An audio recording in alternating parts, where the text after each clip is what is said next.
Boom! Welcome into Sports Bet Betting Inside today. Pauly and Teddy Wednesday. Deep dive, NFL draft props. We'll get to that from Las Vegas and also offshore. Big game breakdown, just two games and an early start. The doubleheader Eastern Conference games on TNT. We'll get to that coming up. Bad beats, bad bets, bad for the books. You can call this a bad beat. We'll explain why. Rockets were laying 7. They win the series in 5, but they were 6 of 37 from 3. They were led by 9 with 3 minutes left. They went 3 minutes and 24 seconds without scoring. They won the last 2 games despite shooting 17 of 72 from 3. And they held the Thunder also to just 22 fourth quarter points. And Westbrook couldn't make a shot. They're supposed to cover there, Teddy. I know. I know. I mean, it was an exercise in futility in that ball game. If you watch the fourth quarter, I mean, look, OKC was supposed to be dead. They're down by doubles in the third, and Houston goes ice cold. And all of a sudden, the Thunder are up 7, and you're like, all right, the Rockets are dead. No, and then Houston's up 9, and OKC's missing shots, and then it's brick and turnover and brick and careless possession. I mean, as you mentioned, they've won the last 2 games despite dismal three-point shooting. We're talking about a three-point shooting team. They went 17 of 72 in those 2 games from beyond the arc. So we ask ourselves, is it a good sign that they can shoot that poorly and still win? Or is it a bad sign that as their opponent got to know them better, those threes weren't quite as open? You know, Rockets did not put their foot down on OKC, and that was the difference. But same old story for the Thunder, Pauly. When Russell Westbrook wasn't in the game, OKC couldn't get anything done. ESPN stats and info off the floor for 6 minutes in Game 5. In those 6 minutes, the Rockets outscored the Thunder 27-9. I guess Barry Trammell can't ask him about that as well. Certainly the Rockets couldn't shoot the 3 the entire series. 10 of 33, 11 of 29, 10 of 35 in the first 3 games, but they won in 5. They have to do a better job if they want to beat the Spurs. I think they're alive in that series, but hey, and they have to get Anderson going. The good sign, though, Lou Williams had a good series as well. Plenty of bad bets. Let's start in baseball. 20-cent move on the Royals. Duffy's been up to a great start. Duffy got roughed up, though, and the White Sox won 10-5. Yeah, I mean, we talked about this guy, Dylan Covey, for Chicago last time he pitched, saying that the markets went nuts betting against him. And they did, and Covey got lit up, and boom. It was the same story yesterday. Bettors getting in line to bet against Covey. And they were right. He lasted only 4 innings. He only threw 86 pitches, but Duffy had a bad outing. It got hit hard by the White Sox. The Royals bullpen again struggling. And Chicago wins 10-5. That KC team that has been suffering a nasty skid at -150. Yeah, that was priced a little bit high. And the books cleaned up as a result. Yep, and also a total here. Nationals and Rockies under 11.5, bet down to 10.5. They went over in the 5th inning. There were 27 runs scored in that one. 15-12, and here's another one. They were betting the Spurs like they knew the final score. Bet up to 10.5. They won by 13. Flew over the total again, 116-103. 4 of the 5 games have gone over in this series, but it was weird because San Antonio had a huge lead, and then Memphis came back to cut it to 4, but still it's a 5-point game with 4 minutes left, and then Patty Mills hit some big threes. Yeah, I mean, I had a Grizzlies ticket in my pocket last night and thought I was very live, a 5-point game with 4 minutes left. Parker and Mills both went nuts offensively last night. And Mills down the stretch, that 10-0 run for San Antonio, it was basically the 2 Mills 3-pointers. He had 22 points in less than 21 minutes, 5 of 7 from the on the arc. And San Antonio a +20 with Patty Mills on the floor. They're going to need that type of production from the point guard position if they're going to continue on in the postseason, past this series and past the next one. Mariners and Tigers, over a bet up from 8.5 to 9. It fell 28. Yeah, oops. Bettors, they're not real excited about King Felix anymore. They're certainly not excited about Jordan Zimmerman. And a ton of money on the over in this one. Let's see. The 2 starters combined to allow 5 homers and 11 runs. Game was over 8.5 by the bottom of the 4th. Not a good result for the house. All right. You giving up on the Clippers, too? Is Utah going to close it out Friday night? I wouldn't be surprised if they do. I mean, yes. Am I giving up on the Clippers? Yes. The Blake Griffin injury cannot be overcome for that team. And we saw last night with a chance at home to take control of the series. Let's be honest, Pauly, they were not the better of the two teams, not throughout the game and not down the stretch. Yeah, and they should have had a 3-1 series lead, up 7. They played so well in Utah and then gave it back. I thought Barkley was great at halftime, ripping Spates, who's done nothing in this series. Big game breakdown up next. We'll start with the 3 o'clock Pacific. Careful out there. Hawks and Wizards coming up, and the Celtics and the Bulls. Plus NFL Draft Part 1 on SportsBit. Betting insight today on SBRPicks.com. Go to SBRodds.com. Browse, compare, and shop live odds available at top online sportsbooks. Back on SportsBit, Betting Insight today. Time for Big Game Breakdown. As always, SBR Odds and Sportsbook Review. Check out the rating guide. 3 o'clock Pacific. Note the start time on this one. TNT, Hawks and Wizards. Game 5, series tied at 2. Wizards 5.5, 212.5 the total. Throw up the scores so far in this series. And the local start at 6 o'clock. Caused because both games are on the East Coast and by television. Maybe we'll see if that impacts the early crowd. They still went with dollar beers and opened up the arena early for the Rockets, and there's still a lot of empty seats because traffic is so bad there. But listen, they were talking about this on the TNT postgame. It's been alarming. Points in the paint in the 2 games in Atlanta, 104-64. Prince, Howard, and Millsap have killed Gortat and Morris down low. And other than Beal, he was okay in Game 4. But Wall's not getting a lot of help. And I know they've just been a tougher team since the series moved to Atlanta. And this thing's really turned around in a hurry.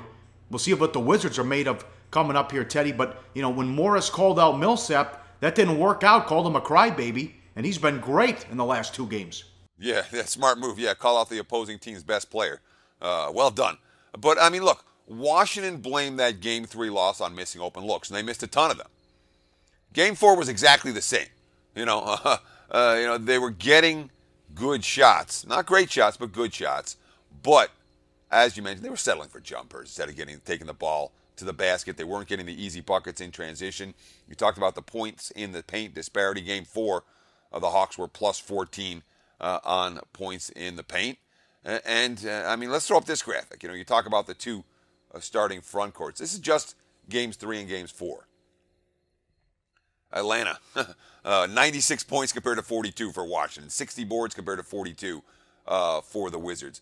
It's really been one-sided, and you talk about the crybaby comments from Morris.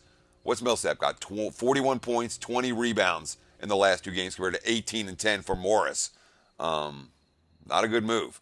Meanwhile, Budenholzer's quote, quote, Paul Millsap is in a good place. He's going to keep playing basketball like he has his whole life, and he's not going to back down. I don't know what's going on with Gortat here. Put this guy in a milk carton, at least on the offensive end. He's getting rebounds, but can't open up the offense. 27 rebounds in 64 minutes the last 2 games, but only 4 points. And they put him on a poster a couple times on dunks. Plus, Millsap had the big and 1 on the offensive rebound when Gortat fouled him there, too. And so your starting 5 gets 4 points in 64 minutes. Hard to run an offense when that happens, Teddy. Yeah, exactly. The 5 spots got to come up with more than that. And you make an excellent point about the fact, he had a bunch of rebounds. He also didn't get a bunch of rebounds, where Atlanta was very active on the offensive glass. But the thing that stood out to me in Gortat in both Games 3 and Games 4, a sieve defensively, maybe the appropriate term. Posterized is definitely the appropriate term. There were 3 or 4 times that he just got abused. And, of course, the highlight reel dunk from Dwight Howard. And Howard, all of a sudden, a resurgent performance in Game 3 and 4. If Howard eats up Gortat in the low post, it's going to be a problematic matchup for the Wizards moving forward. But we'll get back to this game when it comes to play of the daytime. Worth noting, each of the last 3 totals in this series have come right down to it. 210, 212, 214. The total in this game priced in that exact same range where we've seen these games come really close. Don't know if that's going to be the case for game number 5. Again, we'll talk about this at Play of the Day. Well, what do you think of the early start? I don't think it helps Washington. It's a Wizards team that has been very strong on their home floor, but it's a Wizards team that lost every bit of momentum they had from the 2-0 lead in this series, and I think they're back on their heels a little bit. A 5 o'clock Pacific time, 8 o'clock local time start time would be great for the Wizards tonight. The 3 o'clock I don't think helps them one iota. All right, game number 2, SBR Odds and Sportsbook Review. 5:30 Pacific, TNT doubleheader. Bulls and Celtics, series tied at 2. Road teams 104. Celtics 7.5, 202 the total. Watch this one closely. There are reports out there that Rondo's going to try to play. I don't know how this is going to work. He's got a broken thumb on his shooting hand. So I would foul him on purpose and, like the old WWF wrestling, go after the injury, okay? But he's tough. He's gonna try to do it. But again, I don't know how it's gonna work. Cannon could start at point guard. Something to watch with the Bulls. He has not played in a game since April 10th. DNP coach's decision in 29 of 82 regular season games. DNP CD has played more than 20 minutes one time since December. 13 points, 2 rebounds, 3 assists in Game 4. Bulls plus 11 with him on the floor in 34 minutes. But Chicago 24th starting lineup of the season. Third of this in the series. Hoiberg doesn't know what he's doing. The key had been they were pounding him on the glass. He goes small and puts Lopez on the bench. Isaiah Thomas is in foul trouble. Can't guard anybody. They don't attack him either. Butler played, 46 minutes in one of the games. I don't know what Hoiberg's doing out there at all. Yeah, well, what he's doing is dealing with a roster that has a lot of injuries and had a lot of moving parts all year long. Let's talk about Rondo, okay, where the reports are he may try to play. Not he's going to be the Rajon Rondo who basically dominated the first 2 games of the series. It was maybe the second best player on the floor in the first 2 games of the series when Chicago took that 2-0 lead. So whether he plays, and the markets will react to the news of him playing or not, for sure. That does not have anything to do with his effectiveness. Now, you talked about Isaiah Cannon at the point for Chicago. And again, this is a guy that had played more than 20 minutes only once since December, and he played 34 minutes in Game 4, and the Bulls were plus 11 with him on the floor. You know, that's crazy. They still lost the game by margin, but he didn't have a single turnover in those 34 minutes. Fred Hoiberg on Isaiah Cannon, quote, "I really thought he did a good job picking up the ball and pressuring the pickup point a full 94 feet. I thought his initial ball pressure was good." So defensively got the job done. Cannon about his defensive pressure, quote, "My job is to make his job," meaning Isaiah Thomas, "miserable. He's a great player. He can find different cracks, but I'm just trying to interrupt their timing, trying to milk as much time as I can off the shot clock and keep him uncomfortable, not let him get settled in for what they want to run and speed him up." So clearly, Chicago wants to slow this game down as much as they possibly can. Game 5, if you like the Bulls, I do believe there is some correlation there with the under. Okay, Isaiah, 1 of 9 on 3-pointers in Game 4, 9 of 12 on 2-point attempts, 33 points in 35 minutes. They couldn't keep him from getting the basket, also scoring or drawing fouls. Hoiberg with an asinine comment afterwards about he's palming and carrying the ball. Give me a break. If you watch the NBA for years, they're never going to call that. But also, not just Rondo. The Celtics have opened up the court much better. I mean, Gerald Green, a lot of people were calling for this. He was huge. Look at this graphic. Last 2 games, 43 minutes, 10 of 21 shooting, 6 of 12 from 3, 26 points and 8 rebounds. And in Game 4, he got a podium game. He was so good and so key for him, knocking down shots. A big reason they had the double-digit lead early in Game 4. Yeah, so now we're in a situation where the road team has won all 4 games in this series. It feels like Boston has taken control, and yet you're faced with a conundrum. Do you want to lay 7.5 in a series where it hasn't been real good to lay points with a home favorite? And the Celtics, for the season, were not particularly good in this role. This was their worst role as bigger home chalk. They certainly weren't good in the first 2 games of the series in this role. So, given the circumstances here where Boston appears to have taken control, where they appear to have some matchup edges, where Hoiberg's making some head-scratching decisions out there, is this a spot, Pauly, where you can feel comfortable laying with Boston? I lean towards the Celtics. I just don't know if I can get to the window with them. Yeah, well, if Rondo doesn't play, I would take the Celtics in this one. It finally looks like an 8 against a 1. And the Celtics have had their way definitely on offense, too. And Dwayne Wade, still thinking he's the man, not going to get it done either. Up next, NFL Draft. We'll look at all these props. We'll get Mel Kiper's opinion, too. You can bet on this now in Las Vegas. We'll give you Las Vegas odds and some offshore odds as well. Coming up on SportsBit. Betting Insight today on SBRpicks.com. Research before you bet. Be sure to check out SBR Picks for the best game predictions, breakdowns, and much, much more. Back on SportsBit, betting inside today, Pauly and Teddy. Time for the deep dive. Probably let's run through this here, just one part, and maybe we'll have an interesting story on roulette on the show tomorrow. You got props all over Las Vegas, as we can finally bet on this here in Vegas. Bookmakers got props up as well, and let's start with running backs over in Las Vegas. There's some 2.5s offshore. There's a lot of 3s about over under running backs in the first round. I like over 2.5. I'm not buying the Peter King stuff that Cook could fall out of the first round. Fournette could go 4th to Jacksonville. McCaffrey 8 to Carolina. Maybe Cook 19 to Tampa Bay. Cook's got to go in the first round as far as I'm concerned. I think you'll see 3 running backs go in the first round. The over, heavy juice there with the 2.5, Teddy. Well, yeah. I mean, we gave it out as a play of the day a couple of weeks ago. A running back's over 2.5. It was minus 160 at the time. I saw 3.5s out there. So it's been nothing but over money on the RBs. No way I'm betting over 3.5. No way I'm betting over 3. The right number is 2.5. And if you want to make that wager, obviously you'll have to lay pretty significant juice in order to do so. So hopefully we're able to get down early on that one. There's a Fournette prop over under 4.5. The over there is minus 135. That's kind of surprising. Most mocks have Fournette going number 4. Williams, the wide receiver out of Clemson, 9.5. That is some over money too as well, and we'll see how when the first wide receiver goes off the board. I like Corey Davis a little bit more than Williams, but we'll see when a team takes a wide out early, Teddy. Yeah, okay. Let's talk about Fournette first.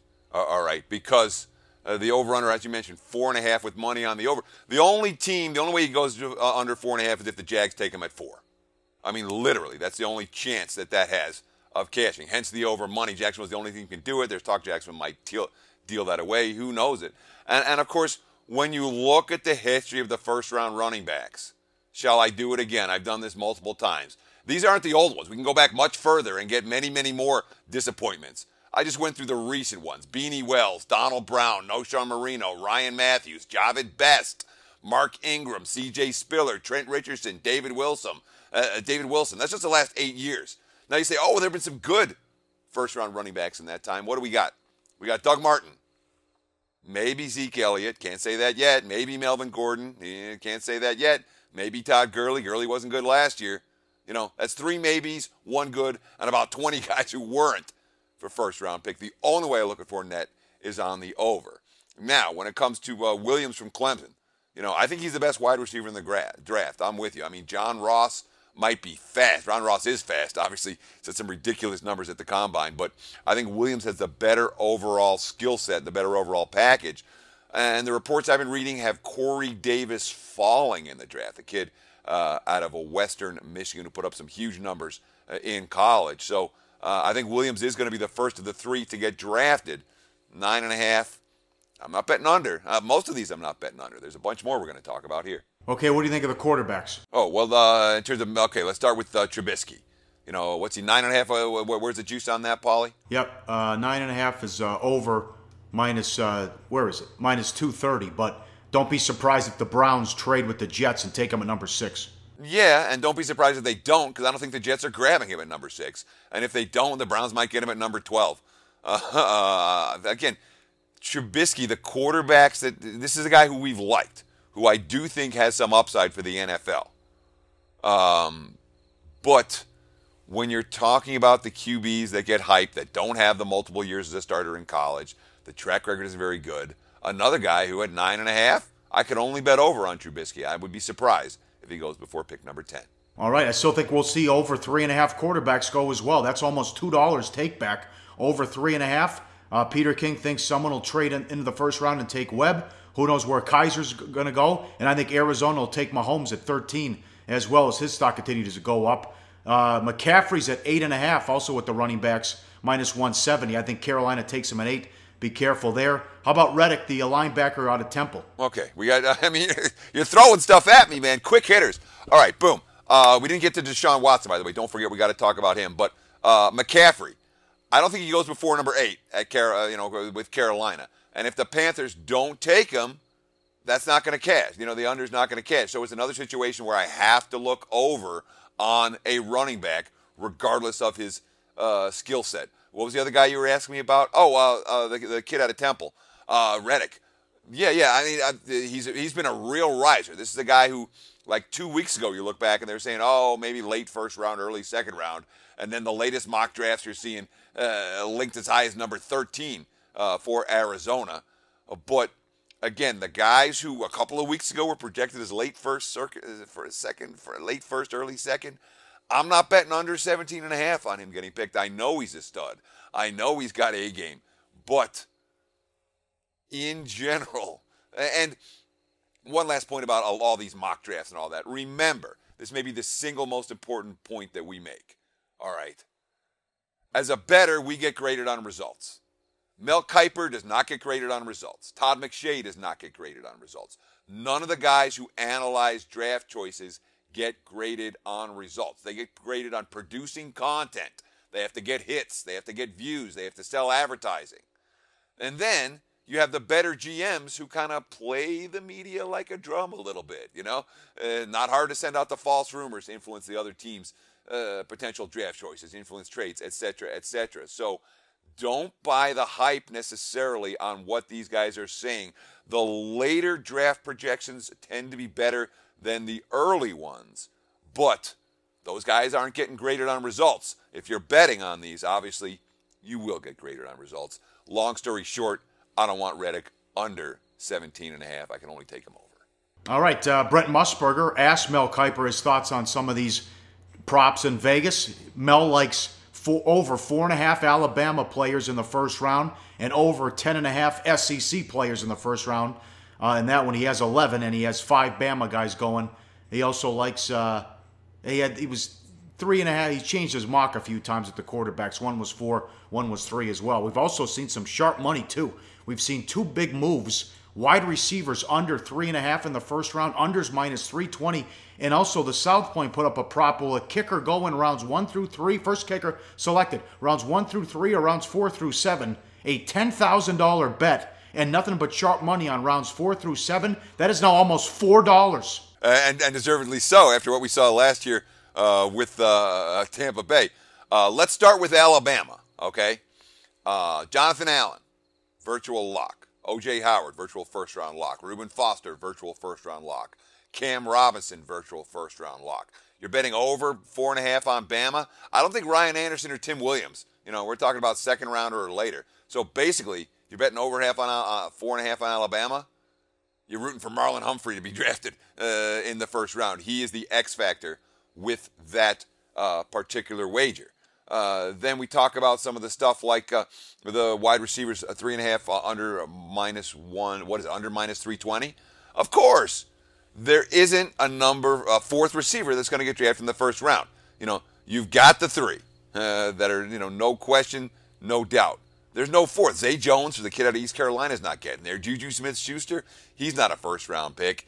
So it makes a lot of sense the wide guys have pounded that under. 3 looks like the max for first-round wide receivers. Yeah, that looks like a winner. Running backs over 2.5 and quarter. I'm taking the plus money, almost $2. Quarterbacks over 3.5.